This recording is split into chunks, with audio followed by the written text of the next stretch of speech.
को हॉस्पिटल लेके जाया गया ये कह के कि उनकी तबीयत सही है। दूसरी तरफ विद्यार्थियों के लाठीचार्ज किया गया। दिल्ली पुलिस के ऊपर बड़ा सवाल और सरकार के ऊपर बड़ा सवाल खड़े। जिस बर्बरता से दिल्ली पुलिस ने टीयर गैस शेल्स छोड़े, लाठीचार्ज किया, लड़कियों से लेकर लड़की स्टूडेंट से लेकर यंग स्टूडेंट्स पे किया, वो बहुत ही निंदनीय है। बहुत ही कठोर दृष्टि दिखाता है सरकार की और सरकार का रवैया स्टूडेंट्स युवाओं को लेकर।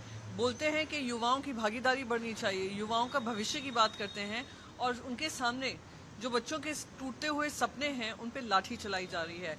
बेशर्म है और बहुत ही दुखदायी हुआ वो सारी सीन्स देखकर। पर मैं ये भी कहूँगी कि जिस तरीके से दिल्ली पुलिस बिहेव कर रही है, लगातार सोशल मीडिया पे बोल रही थी कि कोई ऐसा काम नहीं हुआ है जहाँ पे लाठीचार्ज हुआ हो, विजुअल्स कुछ और दिखा रहे हैं। पर दिल्ली पुलिस खुद उनका हाथ बंधा हुआ है क्योंकि उनको जो भी ऑर्डर आ रहे हैं वो सीधा सीधा सरकार की तरफ से आ रहे हैं। तो ये जो भी बर्बरता दिखाई दी है वो सरकार की है, सरकार की तरफ से प्रायोजित है। अगर वो चाहते युवाओं के भविष्य को लेकर या युवाओं के बारे में उनको कंसर्न होता तो अब तक बातचीत हो चुकी होती और धर्मेंद्र प्रधान का इस्तीफा हो चुका होता। सत्र जो है वो शुरू है। प्रधानमंत्री ने पहले दिन सत्र को संबोधित किया।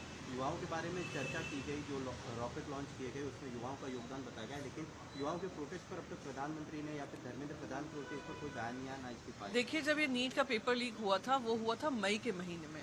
उसके बाद बच्चों ने आकर प्रोटेस्ट किया, सबने अपने गुस्सा जाहिर किया। कितने माता पिताओं ने कहा कि उनके बच्चे डिप्रेशन में आ गए हैं, मेंटल हरासमेंट है, कि 22 से ज़्यादा बच्चों की डेथ हो गई, उन्होंने सुसाइड किया। उनके पेरेंट्स उस प्रोटेस्ट में शामिल थे। आप ये सोचिए, आपके पास 3 महीने थे, पर हमारे चीफ जस्टिस ऑफ इंडिया क्या कहते हैं, ये लोग कॉकरोच हैं, टर्माइट हैं, पैरासाइट हैं।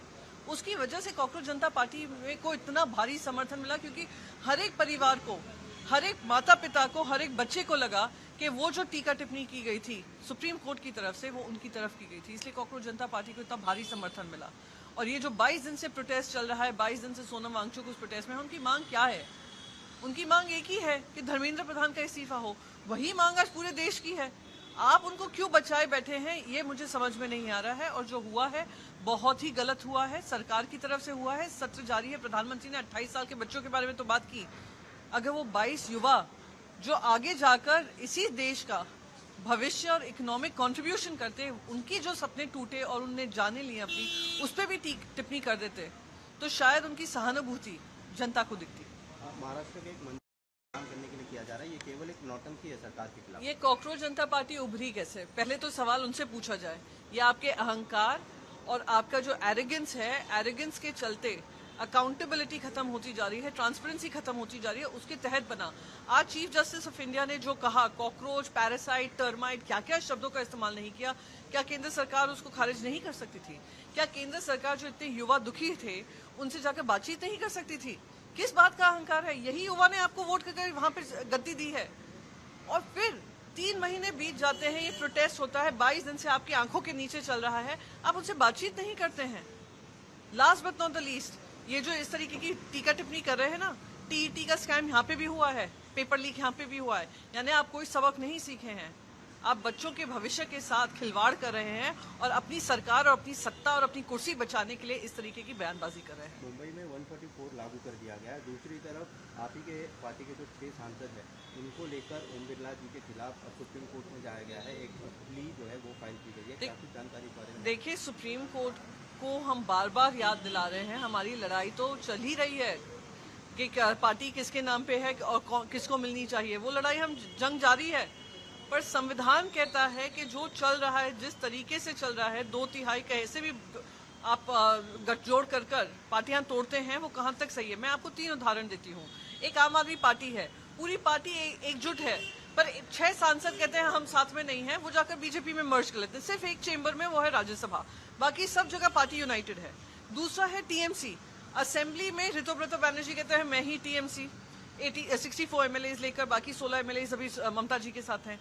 लोकसभा में उनको कोई और पार्टी में कर दिया जाता है 20 एमपीज को, और राज्यसभा में उन लोगों का इस्तीफा लेकर उनको वापस बाय इलेक्शन में भेज दिया जाता है बीजेपी की तरफ से। ये किस तरीके से लाजमी है?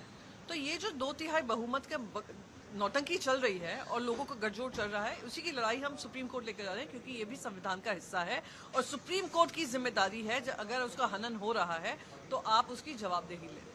एक आखिरी सवाल, अजित पवार जो अब हमारे बीच में नहीं है, उनको लेकर राष्ट्रीय छुट्टी जो है वो डिक्लेयर कर दी गई, कल उनका जन्मदिन है, कैसे क्या कुछ भावनाएं हैं आपकी? क्योंकि अजित पवार ने काफ़ी योगदान जो है नहीं, देखिए अजीत पवार जी का जो योगदान रहा है वो इतिहास में बना रहेगा। महाराष्ट्र की जो आम जनता है उनके दिल में उनका विश्वास बना रहेगा। इतना ही जिम्मेदारी से उन्होंने उप मुख्यमंत्री की जिम्मेदारी काफ़ी सालों निभाई, वित्त मंत्री की जिम्मेदारी उन्होंने निभाई।